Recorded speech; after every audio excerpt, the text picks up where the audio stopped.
Jadi pada gambar sebelah kiri ini merupakan salah satu contoh tipikal struktur perkasan kaku, di mana pada konstruksi perkasan kaku sebagai konstruksi utama adalah satu lapis beton semen multi tinggi dan lapis fondasi bawah hanya berfungsi sebagai konstruksi pendukungnya.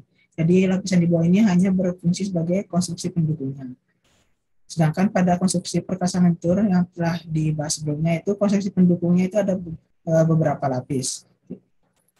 Jadi dapat ditarik kesimpulan bahwa perkerasan kaku ini merupakan konstruksi perkerasan satu lapis atau single layer karena yang di bawahnya ini hanya berupa lapisan pendukung. Sedangkan perkerasan lentur merupakan konstruksi berlapis banyak atau multi layer karena pada perkerasan lentur itu untuk aspalnya sendiri terdiri dari 3 lapisan, ada ACWC, ada AC base dan juga AC binder force. Selanjutnya, untuk lapisan pondasi pada perkerasan kaku ini ada beberapa jenis lapisan pondasi yang dapat digunakan. Jadi untuk penggunaan lapisan pondasi perkerasan kaku ini untuk meningkatkan daya dukung terhadap plat beton dan memberikan ketahanan terhadap pencegahan erosi pada pondasi lapisan beban lalu lintas dan lingkungan. Untuk jenis pondasinya bisa berupa bahan berbutir, kemudian ini adalah rim roll concrete atau stabilisasi agregat dengan stabilisasi atau dengan beton kurus giling padat, dan juga campuran beton kurus atau lim mix concrete. Di mana pada lim mix concrete ini untuk mutu betonnya otomatis di bawah beton slab dari perkerasan kaku itu sendiri, dan juga untuk ketebalannya lebih tipis dari perkerasan betonnya itu sendiri. Selanjutnya untuk kapasitas konstruksi perkerasan kaku, nah ini pada umumnya mempunyai ketebalan plat beton sekitar 25 cm.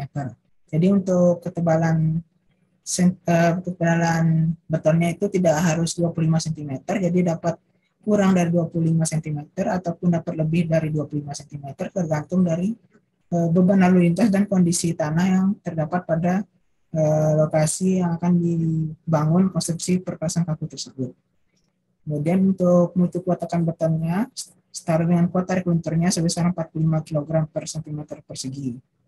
Jadi untuk perkerasan kaku ini mempunyai kapasitas atau daya layan sebesar 8 juta repetisi standar absolut yang setara dengan konstruksi perkerasan kaku setebal 55 cm. Jadi jika diibaratkan perkerasan kaku yang memiliki tebal sebesar 25 cm, nah itu setara dengan konstruksi perkerasan lentur yang setebal 55 cm. Dengan demikian, untuk beban dan tanah dasar yang sama, konstruksi perkerasan kaku memerlukan ketebalan konstruksi yang lebih tipis dibandingkan dengan perkerasan lentur.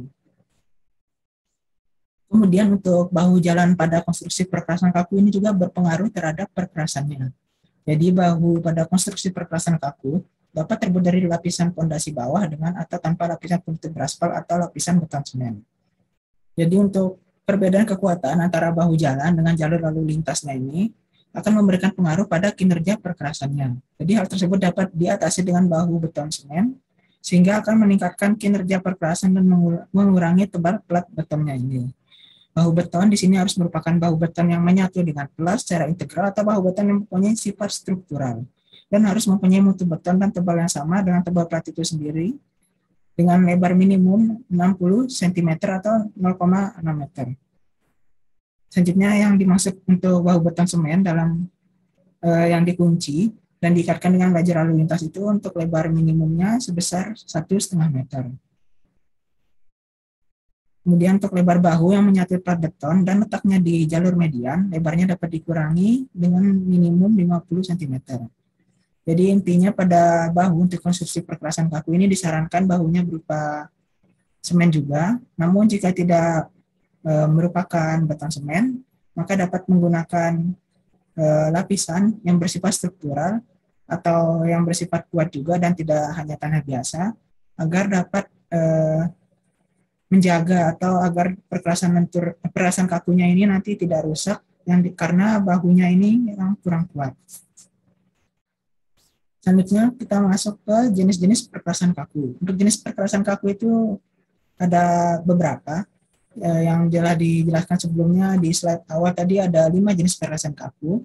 Jadi yang pertama itu ada perkerasan kaku bersambung tanpa tulangan atau joint plane concrete pavement atau bisa disingkat JPCP. Jadi untuk perkerasan kaku bersambung tanpa tulangan ini merupakan jenis yang paling umum digunakan karena biaya yang relatif murah dalam pelaksanaannya dibandingkan jenis lainnya. Karena dalam perkerasan ini tidak memerlukan tulangan memanjang maupun tidak memerlukan tulangan melintang. Namun pada jenis perkerasan ini tetap menggunakan sambungan. Jadi sambungan yang digunakan itu merupakan sambungan susut, umumnya dibuat setiap antara 3,5 meter, 3,6 meter, dan 6 meter. Namun di Indonesia umumnya jarak antara sambungan susut itu antara 4,5 dan 5 meter. Jadi sambungan ini mempunyai jarak yang relatif dekat sehingga retak tidak akan terbentuk dalam plat sampai akhir umur dari perkerasan tersebut. Karena itu, pada perkerasan kaku bersambung tanpa tulangan, pemowaian dan penyusutan perkerasan diatasi melalui sambungan. Nah, jadi sambungan ini berperan penting dalam jenis perkerasan kaku yang tanpa tulangan ini.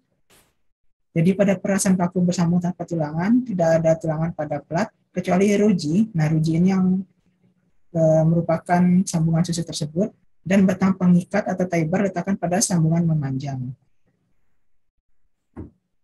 Jadi untuk gambar sebelah kiri ini merupakan ruji, dan sebelah kanan ini merupakan batang pengikat pada perkerasan kaku bersambung tanpa tulangan.